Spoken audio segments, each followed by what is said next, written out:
and the opening public forum, our one and only public forum, is Gus McPherson. Gus is going to be the Mayor's assistant for the day, and he's going to give a wee presentation. So Gus, can I invite you to come forward and give a presentation to the council? Thank you. Thank you. Good morning, Mayor, councillors and everyone else who's here today. My name is Gus. I'm 10 years old. I go to St Patrick's School, which is the same school the Mayor went to. Yes. But the Mayor went a few years before me. Pauline Cotter. Which is the same school the Mayor went to. But the Mayor went a few years before me. I keep... What? A few years before him. I keep myself busy with my dog Marlo, football training, gaming with my friends, water polo, guitar, basketball, surf lifesaving, swimming, mountain biking. Oh yes, and after I do all of that, I do some schoolwork. Oh, did I mention that's only Monday to Friday? Now don't get me started on the weekends. I met the Mayor before Christmas at Vic's Cafe, where she was having breakfast with my grandmother. She was sitting at a table with 3 other people, and I went over to introduce myself. This was originally going to happen on the 27th of January, Thursday the 27th of January, but the government announced the red setting, and unfortunately it was postponed until today. I'm very excited about being the Mayor's assistant, as it gives me a chance to see how the council works and understand what you all do to make Christchurch great again. I've got 2 best friends called Leo and Josh. Josh has got a YouTube channel called SpyCube, and Leo's always been there for me when I needed help. Subscribe to SpyCube.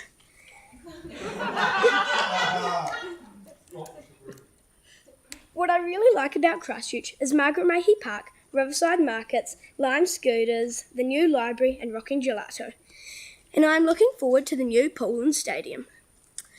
I know we have an election for a new mayor and maybe some new councillors later in the year, so if the new mayor is in the room and needs a hand later in October, then Leanne has my email address. Thank you very much for having me here, and hopefully I get to meet you all here today.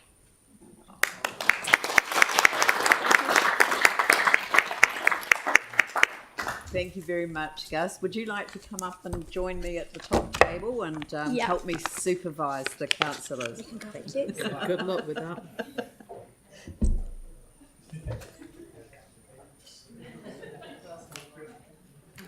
There we go. That's your chair there. Well done. That was great. Right. Okay, so now we'll move on to deputations by appointment, and the first is from the Banks Peninsula Community Board Chairperson Tori Peden, who is going to present a deputation on item 11, 27 Hunters Road and 42 Whero Ave, consultation outcome. Morena, I'll take my mask off. Good morning, everybody. Firstly, thank you to the councillors for having this piece of land looked at differently to the standard land disposal process. It has been an important process to go through. Thank you also goes to staff for listening to our concerns and capturing the feeling from the community in their recommendation today. As you see from the picture in 1.1 of the report, this is a large piece of land that will have effects on the community if any development takes place. Everyone in the community and on the community board agree that gullies need protection. We understand this is being looked at and in a staged approach. We would love for these areas to be gazetted as reserves. This process does take time though. In the meantime, having a covenant over these areas is moving in the right direction. Many groups within the community have worked on restoring these areas, including the Reserve Management Committee, and some funding has been provided from the Banks Peninsula Water Management Zone Committee. The ecology of these areas are of great importance. Not everyone in the community are happy with changes being made to the space, with fear of pressure to infrastructure, fear of losing the feeling of the community, fear of becoming an overpopulated suburb of the city struggling for space. Lack of footpaths in the area make walking, recreating at times dangerous, and traffic and congestion into the city would become more problematic. There is limited access from the area to the public transport network. However, we're not saying development is a bad thing. Just mass development without consideration to the nature of the area would be disappointing. From a lot of the feedback we've heard and staff have received during this process, a community approach to development is being called for, allowing for expansion to the school, fire service, and even designated dog exercise areas have been suggested. In light of this, we ask that you accept the officer's recommendation today to move forward with the outlined development plan and seek further community input into what beneficial uses this land could be to the area if developed appropriately with the environment. Thank you, and I'm happy to take questions. Are there any questions for Tori? Melanie? Are there any specific wording changes you'd like to see to our resolutions? I think it is captured quite well. I think staff have done a wonderful job to listen to what the concerns were. The main thing is just having the outline development plan completed before further development going ahead is the big thing, and I think that is captured there. And you've discussed this at your community board. This is a community board deputation. Yeah, we did discuss this, and we couldn't all come in an agreement because some have also heard the community say that keeping it as green space is beneficial, but like anything, you've got to go through that process, and we do understand that not everyone can be in favour, but the use of the land does need to be, worked with together. There were a very small number of submissions that wanted that Green as space. a total Yeah. outcome. Yeah. Sarah? Thanks. With additional development in the area comes additional traffic and those kind of things, and the roads are quite poor. I noticed that when it comes to the numbers, there were well under half people wanted it developed, and most people didn't. So, and that's for a variety of reasons. So what sort of further recommendations and things would you have? I mean, it's an area where. I think that the benefit would have here would be to move forward in a development from the council's point of view, as in council develop it. If you give it to a developer, so to speak, there's less chance to actually have these bits taken out or the community's concerns taken into consideration. That's what we're saying, sort of hold on to it, to develop it ourselves within the council, so we can have more green space, so we can have that boundary extended for the school and that kind of stuff. Whereas when you sell it to a developer, you don't have those kind of flexibilities, I guess, in development. So, I mean, developing as a whole was not agreed to, but developing in part, we can see it working, but it's got to be working within this environment that's there. Yeah. So And what about the roading and the traffic? It's a hard one because the roading there is narrow and windy, and there's very little footpaths, and we already have that coming to the community board regularly, saying the state of the small footpaths that are there are not helpful or useful. So, I mean, in this area, having extra footpaths to get people from one side of Diamond Harbour to the other, and especially to the school, is important. Yeah. And getting to and from Diamond Harbour?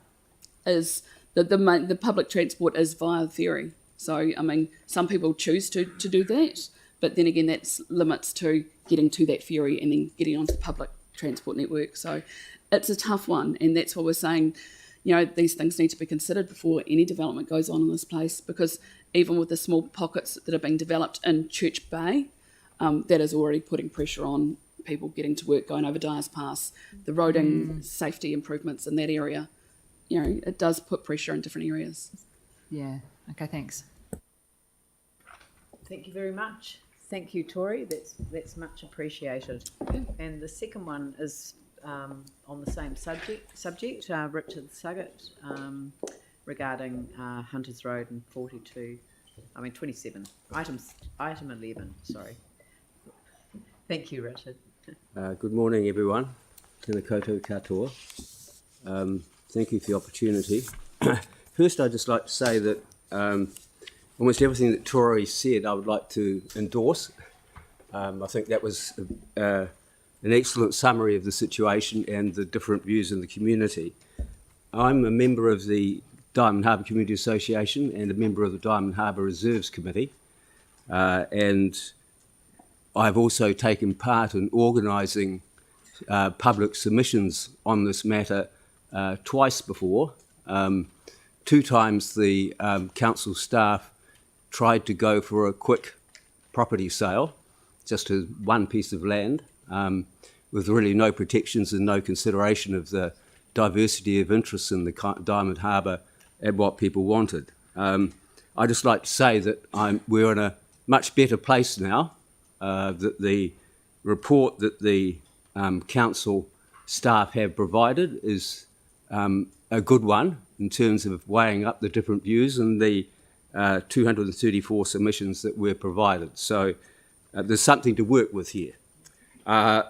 Just in terms of the piece of land, it's not just to Diamond Harbour residents a piece of surplus land worth $5 to $10 million. It is our backyard, it's our playground, it's our backdrop, and it's our town belt. So there's passionate interest in what happens to it. It may look like just a speck on the map from here in the middle of Christchurch. For the people living in Diamond Harbour, it's a very important piece of land. In terms of the submissions received, the community was fairly evenly split between those people who wished to have the land kept just as open space or turned into a park, and those people who wanted some form of housing development, but almost nobody wanted complete housing development and it being just sold to one developer to do what they liked. So as an outcome, having an outline development plan is a good way forward to enable the range of views in the community to have input into what actually happens, given that there is some demand for housing there and there is some support for housing there. So just a few points to finish. I'd just like to say that there needs to be ongoing consultation and adequate consultation on the content of the outline development plan. It needs to clearly establish reserves. I don't consider that covenants are any way forward in terms of protecting the gullies where an enormous amount of community work has been done into restoring those gullies to native vegetation. It needs to clearly establish walkways. It needs to recognise existing uses because there's encroachment onto the land for private uses at the moment. There is local community use of part of it, and the report did well to actually bring in the other things, other factors that had been brought into play. For example, need for expansion to the school, provision for emergency services, provision for cemetery expansion, and a number of other matters that previously hadn't really been taken into account. It needs to provide for open space because I think not just the gullies, but also adequate park area for people. It needs to provide for a diversity of housing type, not just monolithic, shall we say, cookie cutter housing.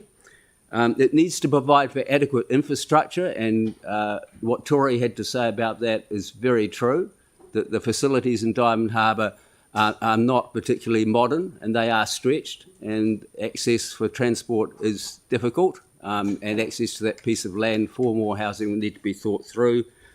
And lastly, picking up on what Tori said, that further down the track, those areas that may be deemed suitable for housing in the outline development plan, it's our wish that there should be stage sale, not necessarily one sale immediately to one developer.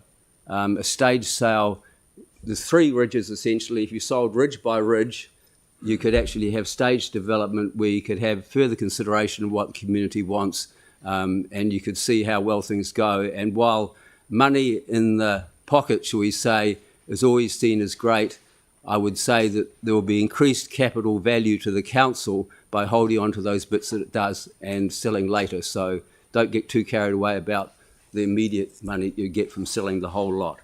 And just the last question is, I conclude from the report that the outline development plan will be prepared in 2023-24 as part of the council's next year's annual plan. That's my interpretation. I may be wrong there, but that's my understanding. It won't actually be developed in this coming year. Thank you. Thank you. That was very instructive. Sarah. Oh, Bruce, did you want to respond to a technical? I think we will be doing it in the next financial year, so the 22-23 financial year. Of this financial year coming. Yeah. Yeah. It's not listed in the annual plan, but there is a mechanism that we believe we can fund it earlier. So I'm just continuing those discussions with the finance work department. on the outline development plan Yep. in conjunction with the community. Yep. Right. Thank you. Yeah. That's good. Thank you. Sarah. Thanks so much, Richard. Just a query on, so both you and Tori have mentioned that with the growing population in the area, that additional funding will be needed for roading safety, for community facilities, those kind of things. Generally, council has said in the past it doesn't like developments in outlying areas because it puts more pressure and more cost onto council for infrastructure and those kind of things. Do you see a benefit to kind of holding the status quo, or just develop planting, doing more community initiatives rather than putting housing there? When it comes to, there's going to be lots of additional large trucks on the roads for the build, more traffic on all of those roads, and not good transport and connections to Christchurch.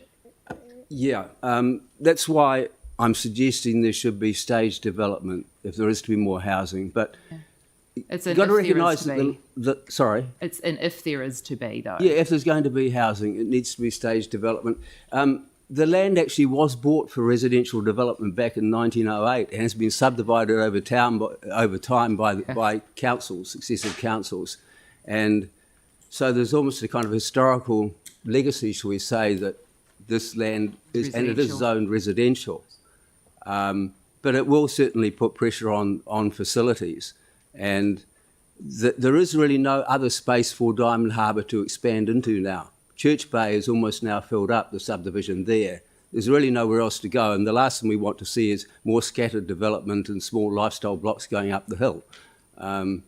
So my answer is, in terms of people appreciate, there's general support that some more housing in Diamond Harbour would be probably a good thing if the infrastructure is developed adequately to support it, and the transport services. Yeah. And those things are not currently on budget, so.